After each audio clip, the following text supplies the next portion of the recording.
Hello, everyone. Thank you for joining today's live webinar.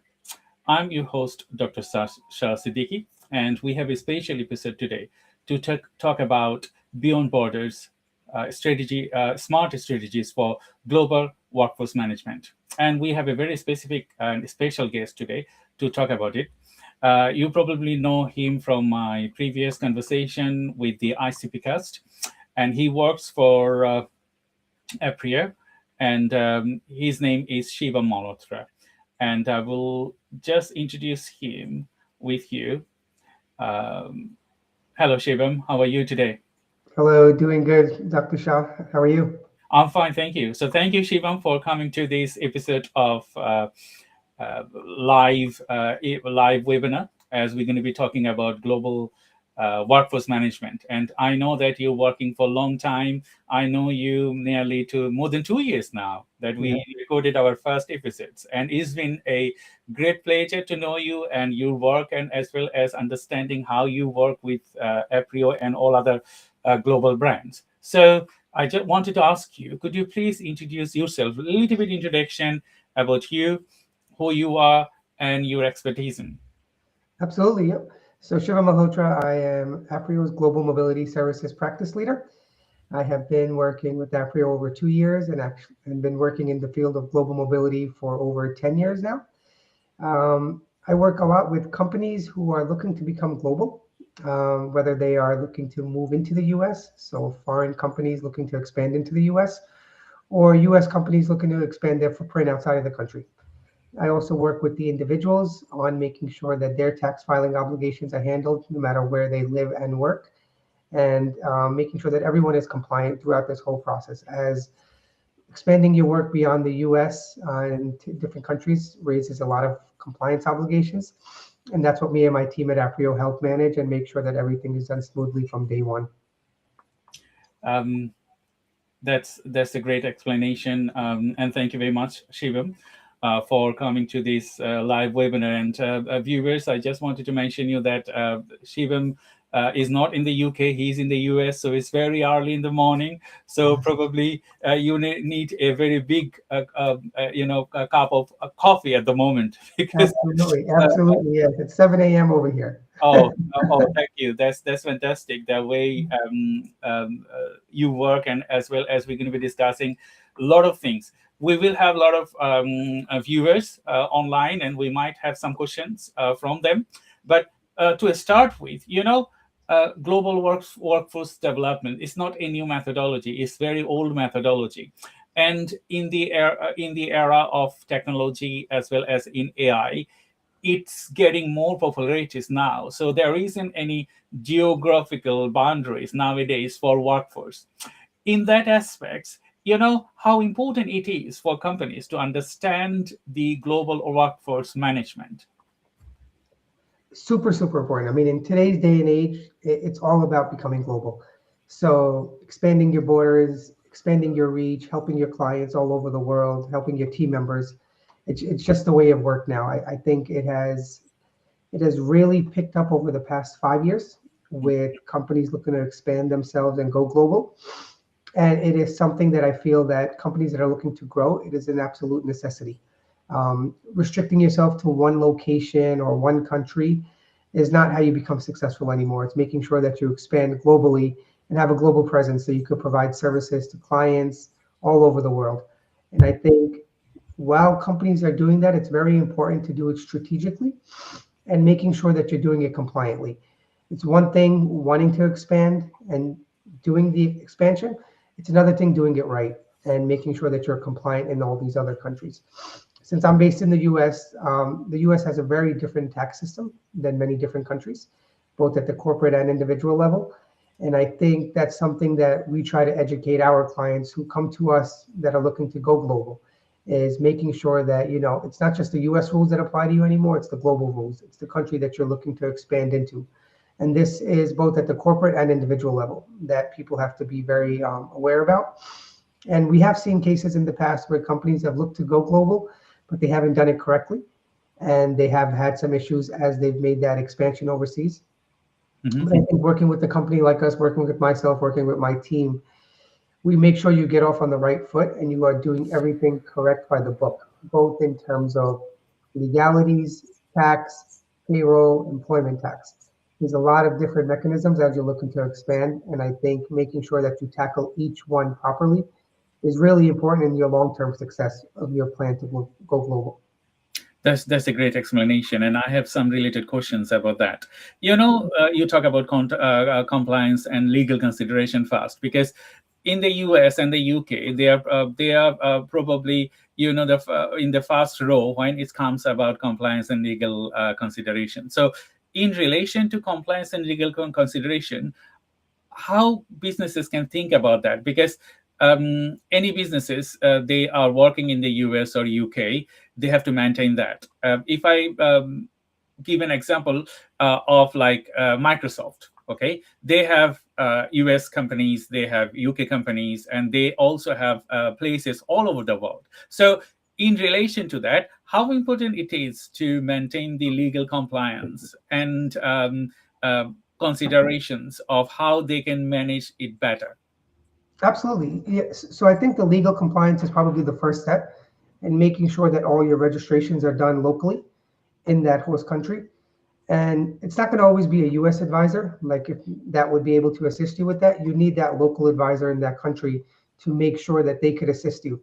And I think that's where we help our clients, is that we have reach throughout the world in helping these companies become global and making sure that they are able to do these things in these various jurisdictions. It's not just in the US, it's also, like you said, in the UK, and being able to partner with these other firms in these local jurisdictions and them explaining us these laws, right? Because the legalities that apply in the US might not apply in the UK, or they might be more stringent, or they might be different, right? So making sure that you understand these local jurisdiction legalities is very, very important in terms of making sure you're registered, you have all the correct stuff done up front, both at the corporate level and then again at the individual level. Because as you expand globally, your company is expanding, but you also need boots on the ground in those various jurisdictions. So making sure the immigration is done properly for these individuals so they don't run into any issues, making sure that they have the correct visas and they could work in these jurisdictions and help the company expand. It's all a cycle, that kicks off from the legal aspect, and then you go into more of the compliance and tax aspect. Making sure you get the first thing right is what helps you continue on to your path of being successful in becoming a global company. A company like Microsoft is so well developed, right? They have such a good footprint, and they're such a well-oiled machine that they've expanded to so many different countries, right? But they didn't start with all those countries at once, right? It was one by one by one, but they have such a sound footprint in these locations and such a sound internal team that makes sure that everything is being done properly in these locations. That's a great explanation, and I will come back to more regarding compliance and all other things. You know that compliance, we talk about big companies, they have lots of money to invest in any place they would go. Now we have seen that Trump administrative legislation for higher income and adding more value and adding more money towards their ports, they have implemented a lot of things. So companies like lower income threshold, they cannot bring people to the US because they have to pay hundred thousands of US dollars. In that aspects, I think this global footprint of working abroad and creating the contribution from a place, they don't need to come to UK. How it is functioning in the US right now? Is it functioning speedy, or it is just like they are not thinking about that? Yeah, yes. So I mean, with the new administration, and I don't want to get too much into politics, Yes. but with the new administration, a lot of things have changed on the immigration front, and things have really tightened up at the borders, right, compared to the prior administration, as well as the increase in fees, right, to get visas to come to the U.S. and excuse me, and work in the U.S. Totally different from prior administrations. So I definitely don't think it's speeding up. I think it's becoming more rigorous now to come to the US, and it's also becoming a lot more expensive. This new administration likes to grow their talent within the US, and they were and giving jobs to, foreign nationals coming into the US is not as much of a priority as it was in the past. It's really about growing that homegrown talent here in the country, which is great as well, right? It's totally good. But I think it also opens up the flip side of things where US individuals go abroad now and they look for jobs and they look for assignments overseas, more so than, foreign nationals coming into the US. So I think it has changed its trajectory a little bit. But again, administrations always change, immigration policies change. So again, you're going to see another change, coming up with the next administration after this one. So yeah, so in these aspects, is it an opportunity or is it a threat for global workforce management companies?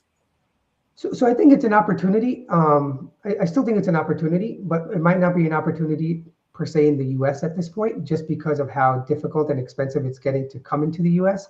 But it's definitely an opportunity to expand outside of the US and companies to go to various different locations outside of the country now, and expand their global footprint. And I think also with remote work, a lot of people want to be working in different jurisdictions. They want to be traveling. They want to be digital nomads.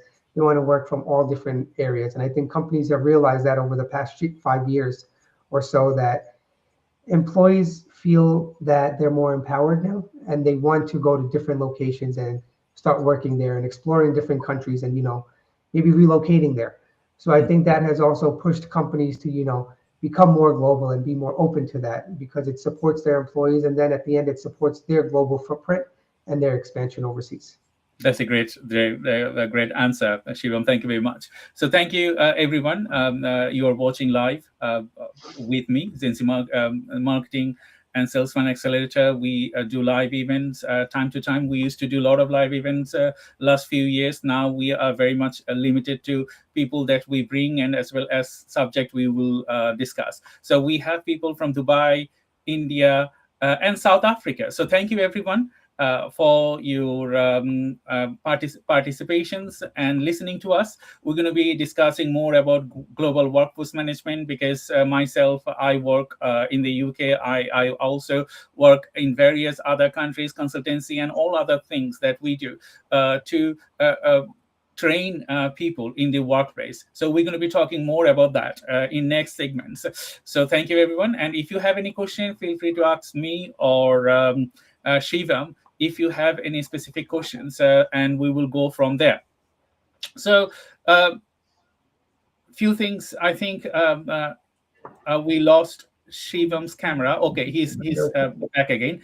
So when we talk about global workforce management, like you will have a head office and you will have branch offices in many other locations. First thing is the cultural barriers and communication drawbacks. How do you imply your methodology to overcome those? Because people, they never been to the UK. It's difficult for them to understand UK culture. Or in the US is similar as well, in other countries as well. What are the drawbacks or barriers, cultural barriers in aligned team in places? Yep. So I wouldn't say it's a drawback. I would say it's more of an opportunity to become more culturally diverse in these locations.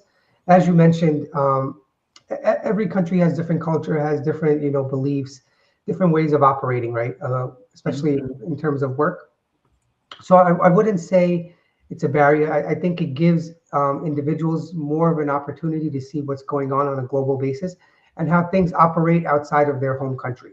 And being able to adjust to that and being open to that will actually bring you longer term success, I feel, because being able to, when you work with clients, right, you might not just work with clients in your home country, you're going to work with clients all over the world.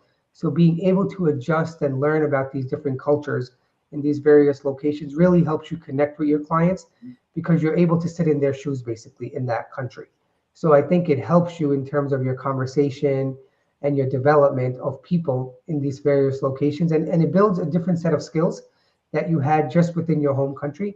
You're really able to build your skills on a global level and interact with people all over the world and do it in a way that makes them happy and really increases your knowledge of these locations. Because to be successful in all these countries, as you mentioned, you have to be able to adapt to these cultures and you have to be open to it. right? Mhm. What worked for you in the US or what worked for you in the UK might not work for you in India or Dubai, right? They might operate totally differently. And for example, you could just say like I would say the work-life balance, right? In the US, it's all about work, right? We Mhm. always working, even when we're on vacation, we're working, we're checking our phones. What I've seen with my clients, a lot of times in European countries, it's totally different, right? When they disconnect, absolutely disconnect, right? They are taking their Mhm. vacation, they're not checking emails.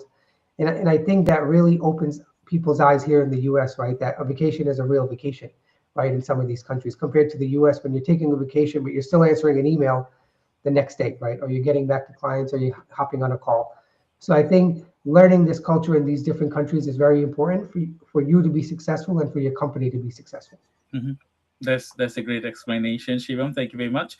And viewers, thank you for watching this live webinar. As you know, that we are broadcasting a few channels in LinkedIn, Facebook, as well as YouTube. So please, if you are unable to see our live on LinkedIn, please go to Facebook or YouTube. You will see the link, and this will be also recorded as a replay, so you can replay these conversations. And if you wanted to signpost these events to any of your contacts, feel free to do so. And you can get Shivam details from his LinkedIn account, so she can be reached through LinkedIn. Or if you have any specific questions, please feel free to ask me or Shivam through the comment box. So we're gonna move into specifically talk about tax and immigration framework. If when you work in such a country, UK or US, or in EU, I would say they are probably thinking about tax framework and other things. Every businesses, they wanted to save tax. So in relation to that, how complicated these workforce force management system? Like if I have a office in the US, I have an office in the UK, or I wanted to hire workforce in India and Bangladesh. So I will fall into few more categories. Like I need to manage tax on US, UK, India, Dubai, Bangladesh, Africa, or any other countries. So how do we, a company, tailor this methodology? First thing is reach out to me, right? We will make things a lot easier for you. But it is, I mean, to be completely transparent, it does take a lot of time, right? And it takes a lot of effort and it is a lot of work, right? Getting set up in a Yeah. different country. For example, you're going to a new country, say you're only based in the US. First thing you have to do is, are you looking to set up an entity overseas? Are you looking to expand, make a branch of your US company? And Mhm. that involves registrations, that involves corporate tax, that involves payroll tax, that involves employment tax, a host country social security system. There's so many different aspects that come into play, and making sure that you're educated about all these various things is very, very important. That's when you have to lean on a trusted advisor like Aprio and my team, right? Where we will make sure that you are doing things properly from day one. You Mhm. don't want to go to a country and start expanding when you don't have everything in order, right? Because then you're going to run into tax issues within that country, and that's going to take away a lot of your time and productivity for Mhm. things that you could be actually focusing on in terms of the actual expansion and growth of your business. So making sure that your registrations are done, your entity setup is done, your payroll is running properly, your taxes are being filed as they should be filed, and making sure it's done on a global basis, right? Because now that you've expanded overseas, it's not just your US taxes that make a difference, it's your global taxes that make a difference. So you have to make sure that you're filing at a global level. And that will impact your US taxes, that'll impact your home country taxes. It's all interconnected the way it's done. But making sure that you do it properly is what's important, and making sure you have a trusted advisor is really important because they will guide you and make sure that you're doing everything done, because you don't know what you don't know, right? You're Mhm. going into these countries, you don't know what's going on, you don't know what you have to do. All you know is you want to expand and you want to grow your business. But working with the team that helps you and enables you to do that is very, very important. Thank you very much, Shivam. So I'm just going to show you the users and their messages. So from Dubai, we don't have the Dubai user's name. So it's hello from Dubai. Someone from Isha Misra from India, as well as uh, one user from South Africa. And then we have Isha Misra again talking about. Thank you, sir, for this great live and a beautiful explanation. Thank you, everyone, uh, uh, for your contribution. And if you have any question, a specific question, please feel free to ask. Otherwise, we will continue our normal conversation. So we talk about tax, we talk about all other legislation and different things. Aligning mobility with business objectives. Because first of all, if you wanted to hire a remote worker, you have to have your business objectives. How the first thing, what I have seen so far working with various companies, they wanted to lower their cost. That's the first priority. And when they think about lower their cost from USA or Europe or UK, they think about going to other subcontinent, specifically. In that way, how important to align your objectives to hire specific people in different country? Extremely, extremely important, right? You have to have a reason for why you're expanding and why you're doing things, right? And it could be, cutting costs, right? Getting cheaper labor in a different country. That, offshoring is a very, very popular thing in today's day and age, right? Where you're looking to lower cost countries and lower cost of talent in these countries. So I think that is super important, and it should be, if that's one of your objectives, that should be known from the front, right? That's one of the reasons for your expansion is your offshoring and lowering your internal costs. But you also want to make sure you get the right talent in that location, right? Finding talent could be a problem at times, right? And just expanding to a lower cost country where they might not have the specific talent you're looking for could actually increase your costs, right? Because even if you're going to a lower cost country, but you're not getting the talent that you need and the workforce that you need, it might just be an actual waste of your time at times, or you're not getting the productivity that you would have gotten in a different country or even your home country.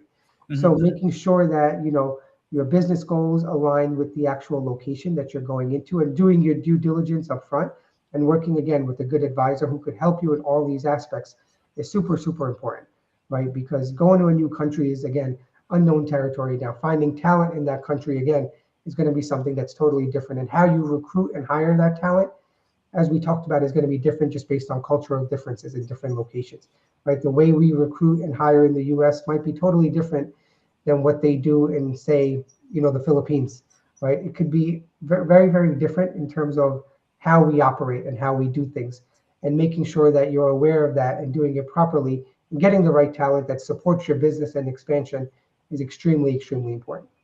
Yes, I can relate what you are saying. That I have known many companies in the UK and in the US. They hire very, very cheap laborers, and there are struggles as well, because I have seen people, they spend a lot of money, but at the end they are not getting what they are looking for. So it's just like catch 22 situation. Like, you wanted to save some money, and then you take a decision, and then you go to a foreign country and you don't get the thing you are looking for. So it's become a mess. Okay, so how companies, as your previous conversation, how companies will align their policies or working for remote or hybrid teams within these methodologies?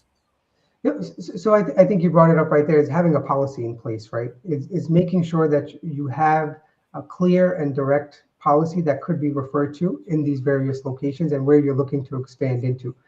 Without having that in place, right, you're really just operating off of nothing, right? Making sure that you have a clear and direct policy in place and what you're looking for in these locations is super, super important as you look to expand, right? And a lot of times, like we talked about in the beginning, people expand just to expand without a reason or without a clear objective for these expansions, right? But making sure that you're very clear on each aspect of your expansion, including talent management and workforce management, and finding that talent is very, very important. And making sure you have that talent in place before you actually start operations in these foreign countries is extremely important.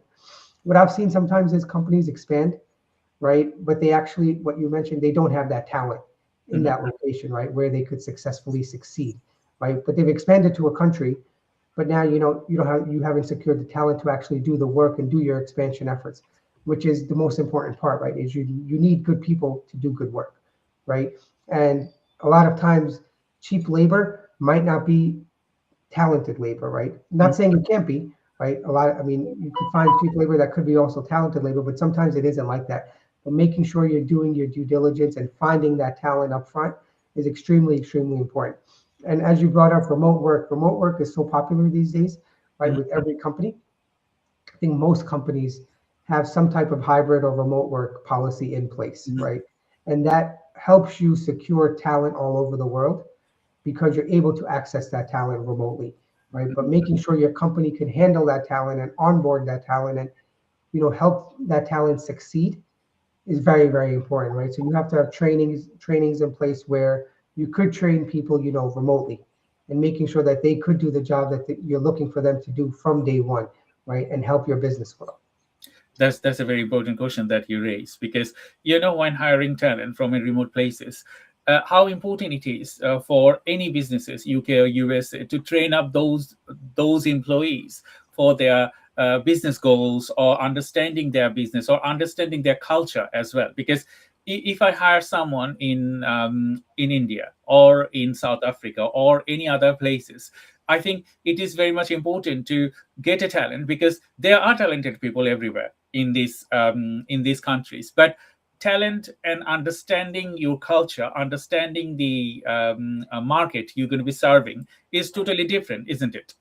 Yes, absolutely. Totally, totally different. And as you mentioned, right, training up that talent is so important, right? Just hiring someone is great, but following through and training them and getting them to do the job that's expected of them to do is very, very important, right? And they can't do it unless they get the proper training, right? So it is your job as the employer to make sure that you're training your talent worldwide, right? And training them to a point where they could be successful, right? Because just as you want the business to grow, these individuals want to grow also within their career, and they want to be successful as well. And I think it goes hand in hand. If they're successful, your business will be successful. If they're not successful, the business won't be successful. So it's very important to invest in your talent and making sure that you train them and get them to do the work that you need them to do to be successful.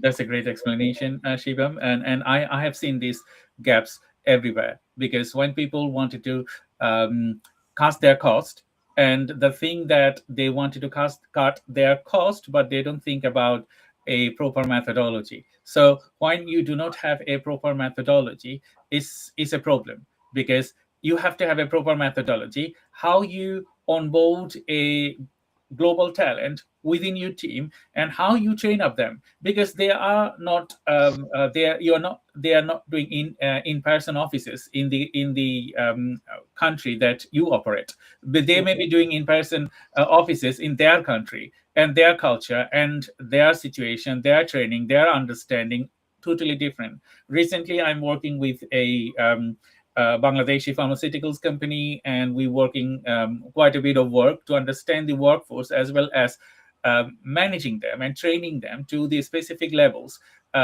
for global workforce. So in that way, I think it is core for anyone to give them the knowledge of the workplace they're going to be working, either US, either UK. You don't need to give understanding of every places, because it's going to be time consuming, and it's going to be lengthy, because a person will go through with a trial and error basis to learn each of the places. So if you can train them, and then you will get most out of their talent. Otherwise, it's not. So thank you, Shibam, and thank you, everyone, for joining today's live webinar.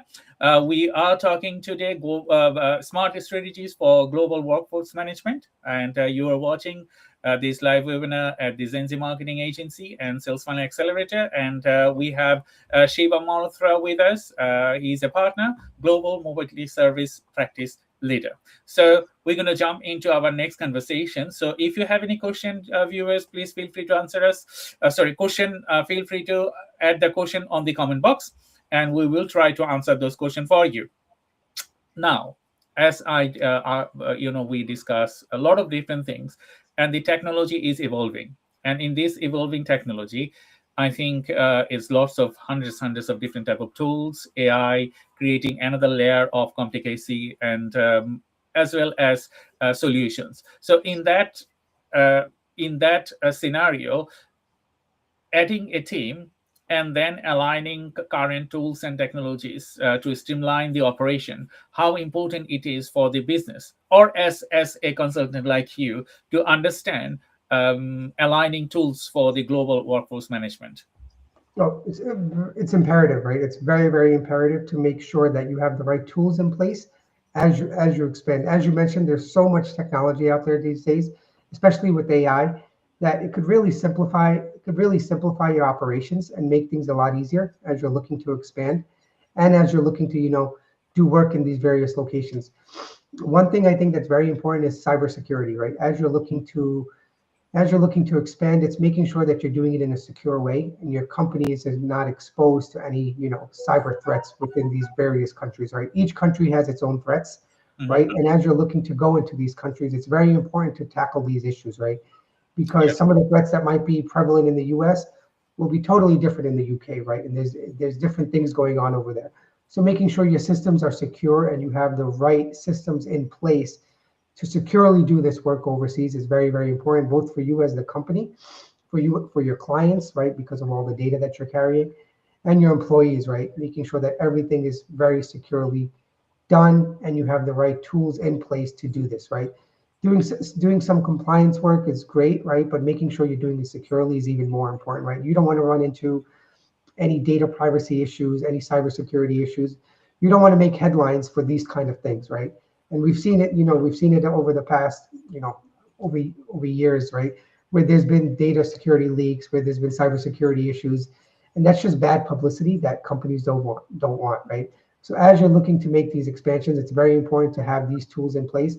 And sometimes, no matter what you do, you're still going to be exposed to it, right? Some of these issues will still come up, but making sure that you're doing the best possible things and that you're aware of it is very, very important to have a successful launch overseas.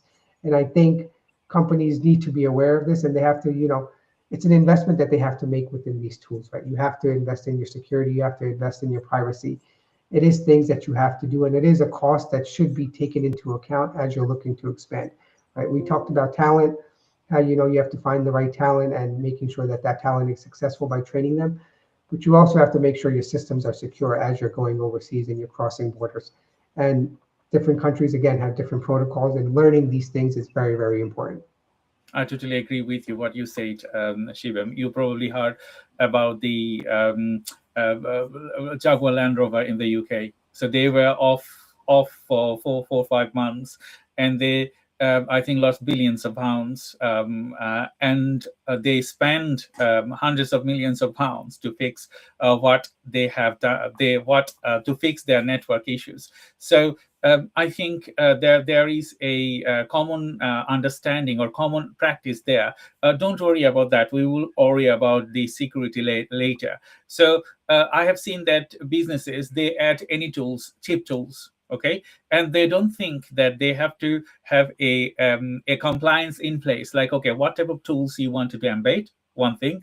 Are these tools secure for your business? Because if you're a business in the UK or US and you're thinking for global expansion, that means your security is very much need to be tightened, because without having a proper security, anything can happen. I have seen companies in Bangladesh, in India, and any other places that mostly with just one attack, their entire system is down.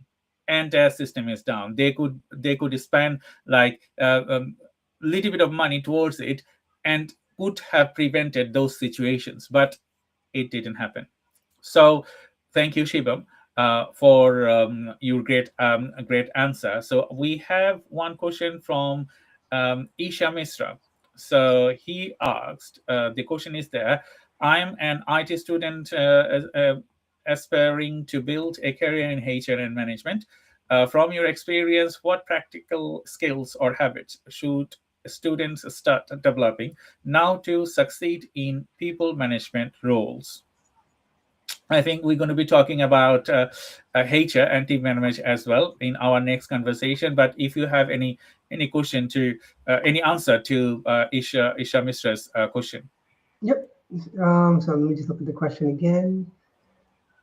Yeah, so I think in people management roles, right, and you being an IT student and building a career, I think it's very important to ask the right questions and be willing to learn from day one. As you begin your career, you have to be very curious about a lot of different things, and you can't be shy about it, right? You have to ask the right questions because when you're starting out your career, you really don't know what you're getting into, and asking the right questions, finding the right mentors, working with the right people helps you build your career longer term, right? You need to keep learning and learning and learning, especially early on in your career, so you could get into those, management roles, right? You're not going to go straight from a student, to becoming a manager at a company, right? You have to build your own footprint, and it takes time and it takes a lot of knowledge, right? So being curious and being open to learning is extremely, extremely important. And I always say this, right? Once you get out of college, right, your learning doesn't stop, right? People think you're out of college, you're done with studying this and that, but when you start working again, it's a totally different type of learning that you're having, right, and a totally different type of tasks that you're taking on, but your learning still continues. So even once you're done with college and you're done being a student, you're still a student, but now you're a student at work. And being open to that and being curious about that is very, very important as you build your longer term career. Thank you, Shivam. Thank you very much, Isha Misra, for your question. And if any of the viewers want to ask us question, feel free to add them on the comment box on specific social media. So, we talk about in relation with the Isha's questions, HR administration. How important is it to align your HR to your global workforce management? Because it's a added cost. If you have a HR in the US, you need to hire a team in India or in South Africa or any other places. You also need to have a HR there. So how important to align companies' HR and policies to maintain the same standard? It's super, super important, right? And again, it's a cost that has to be undertaken, and it's a cost that the company should account for, because HR is extremely, extremely important, right? Whether it's here in the US or it's in the UK or in India. But again, the policies are different in all these different locations, and making sure that you have the right people within these jurisdictions, Mhm. that you're following these laws and regulations within these local countries is extremely, extremely important. Some of the policies in human resources that apply in the US will be totally different than that they are in the UK and in India, right? And having that local talent and that expert talent in place advising you as the company is expanding is very, very important, right? And making that investment in the people is extremely important as well. Because as you're looking to expand and go into these countries, again, you don't know all the rules and regulations, and you have to lean on that talent within that country, which guides you to make sure you don't do anything wrong from an HR perspective, right? Mhm. You don't want an HR issue. You don't want that kind of publicity. So making sure you're doing it properly and you have the right talent in place is extremely, extremely important. And investing in that talent again, once again, training that talent and making sure that they are guiding you as you're growing your business. Very, very important. Thank you, Shiva. We got another question from Isa, and he asked, "How can students build leadership and people management skills before entering corporate roles?" Um, do you have any thoughts about that? Yes. So you could bring that question right back up. Yeah, so I think it's the soft skills. I think the soft skills are extremely, extremely important as you're building people management skills, right? How you work with your colleagues, how you work with other people, right, is extremely important. And it's something that you develop on a daily basis, right? And the more and more you get into your career and the more experience you have, the easier it becomes, right? Being able to build those soft skills, being able to talk to your coworkers, talk to your peers, have those difficult conversations, because not every conversation is going to be rosy. You're going to have some times where things get difficult and they get uncomfortable, they get awkward, but you have to be able to manage that from an HR perspective, from a people management perspective. And I think it's something that you gain with experience. It's not something that could be taught Mhm. overnight. It's something that as you develop yourself, as you develop your personal brand, as you develop your character at work, it's something that you will build. And everyone's people skills are totally different. Like Dr. Shah, yours and mine will be totally different, right? But we Mhm. still know how to operate within our own business, right? And we still know how to work with different people. But the way we do it is going to be totally different. And I Mhm. think that's totally okay, and it's the way it should be. I totally agree with you, Shivam. And to Isa, there is a methodology for anything. When you start the journey of I would say the world journey from a student to become an entrepreneur or become an employee, you have to have that journey started. So you are a student. So you probably know in the UK, I know that you can engage with various type of student projects or student counseling or student a lot of student things are happening in the USA and in UK, that you can engage with different type of projects, and you can get your skills developed with leadership skills and people management skills as well, because it's possible to do that. Another thing that you can do to engage with internship, like, okay, there will be a lot of people, a lot of organization there you can go and shadow what you wanted to do, because businesses like us and businesses a lot of, and all mainstream businesses as well, they will want some people to do internship over there. So if you particularly apply for management or leadership thing as a HR, you can go over there and learn from them, because as Shivam told, this is a true fact that you cannot learn things if you don't engage. You have to engage. You have to engage with a business. We have to engage with people to develop these skills. These skills will not automatically grow. You might have this tendency, you might have talent, but this talent will only be fulfilled when you are in practical task and practical workplace. And that's the only way to do it. Otherwise, you go to university, you take courses and all those things, that will give you knowledge about the settings, but practical things is different. So thank you, Isha. And if you have any more questions, feel free to ask us. I'm just going to jump into my next questions, and we're going to be ending this episode in 45 minutes. So we have a few more minutes to talk about. My last questions is that, okay, we understand is an opportunity for global workforce management. We understand we need to align technologies, we need to align policies, and we need to align all those things. What's the biggest risk managing global workforce? Biggest risk is not knowing what you're getting into and not being prepared for the worst, I think, right? As you expand your talent overseas, as you expand your company overseas, right?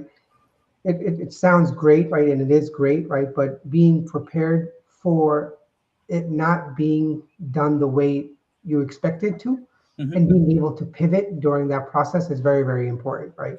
Um, as you expand overseas, it's like we said, it's such unknown territory that you're getting into, right? And being able to adjust on the fly to different things within these local jurisdictions is very, very important, right? You have to be agile, you have to be mobile, right? You have to be open to different things now that your company is taking on a different location and they have expanded globally, right? You might have everything done properly, but something could come up, right? And you have to be prepared for that, and it's okay, right? If things come up, you have to have backup plans, or you have to be able to pivot. You have to be able to, adjust on the fly, because it is something totally different that the company is taking on, and it's something totally different that the employees are doing now, right? As they're expanding the business. So being flexible with that is very, very important, and being able to, like I said, adjust on the fly is very, very important.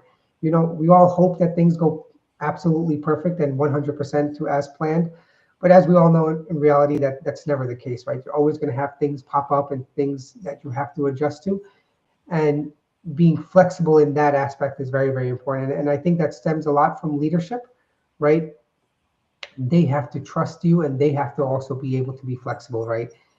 No matter what you have put in place, whatever you have written down, again, you have to be able to adjust as things change, right? A global environment, a global workforce is so different than just a domestic workforce, right? And you have to realize that as you're expanding, right, that things are going to be different. Sometimes things are going to get uncomfortable, and sometimes things are going to go wrong, right? But being able to rectify the issues and adjust to them on the fly, and being okay with that is very, very important, right? Setting that culture, right? That, if we make a mistake or something goes wrong, we will fix it, we will do better, we'll learn from it.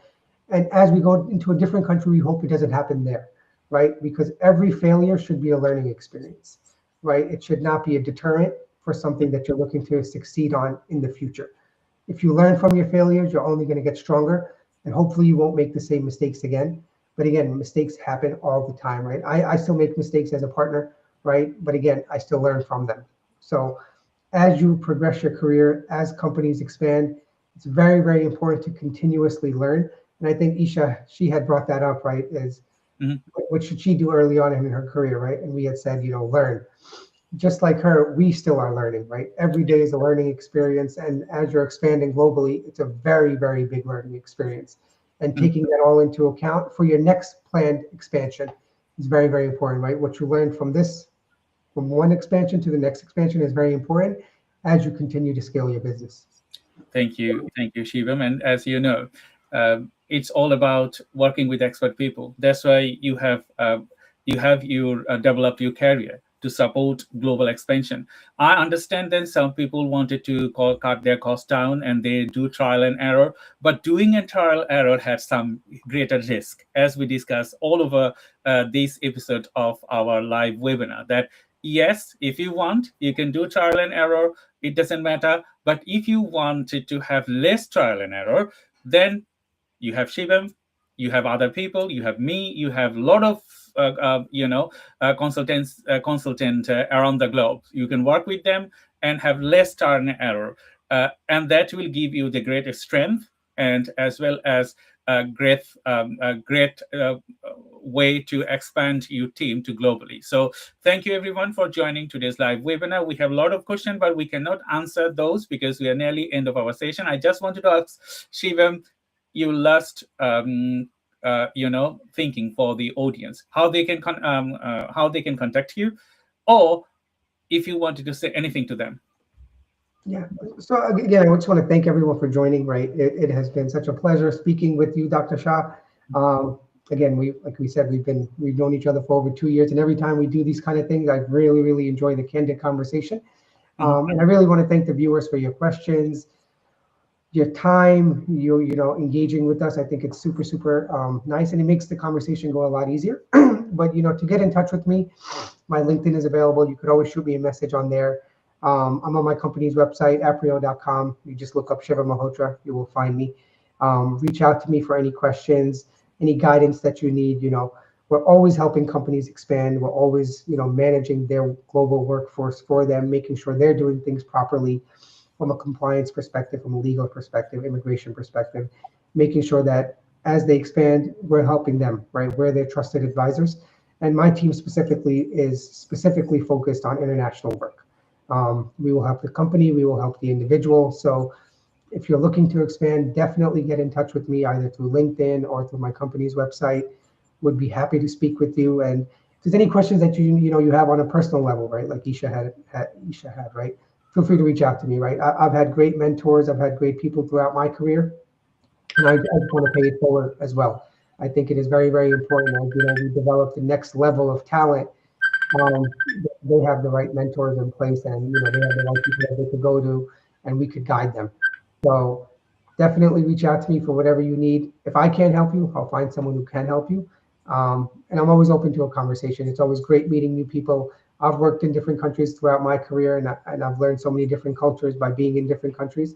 And I continuously learn on a day-to-day basis.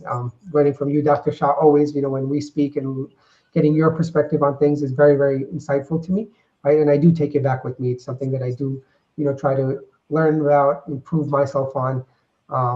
So again, it's been a total pleasure speaking with everyone. And feel free to reach out whenever you'd like to. Thank you, Shivam, and thank you everyone for joining today's live webinar. So we're going to be bringing Shivam to another episode. We will plan that now, and maybe in 2 months' time, we will bring another episode how you can build a stronger team and work globally. So until then, please stay tuned, support our channels in LinkedIn, Facebook, YouTube, and all other medias. We are here to share knowledge. We are here to support you. If you have a specific question, feel free to answer me. Otherwise, thank you very much, and see you in the next episode. Bye-bye.